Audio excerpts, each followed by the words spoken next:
విషయం గురించి మాట్లాడదాం. ఇది రంజాన్ నెల. ముస్లింలకు చాలా పవిత్రమైన నెల. ఈ నెలలో జకాతులు ఇస్తుంటారు. అంటే దానాలు చేస్తుంటారు. ఉపవాసం ఉంటుంటారు. రోజుకు చేసేటువంటి నమాజుల కంటే ఒక ఎక్స్‌ట్రా నమాజ్ కూడా చేస్తుంటారు. ఈ రంజాన్ నెల యొక్క ప్రత్యేకత అని చెప్పుకోవచ్చు. భారతదేశంలో సెకండ్ మెజారిటీ పీపుల్ ముస్లింలు. ముస్లింలు ఏం చేశారు అంటే ఢిల్లీలోక్ అనే ఒక ప్రదేశం ఉంటది.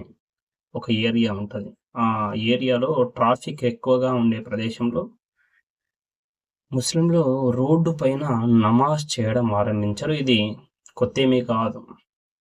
అలా చేస్తున్నప్పుడు ఒక ఎస్ఐ పేరు మనోజ్ తోమర్. ఆ మనోజ్ తోమర్ గారు వచ్చి ఒక ఇద్దరి మీద ముడ్డి మీద తన్ని వాళ్ళను అక్కడి నుంచి లేపేసి క్లియర్ చేసేశాడు. అలా చేసిన తర్వాత అక్కడ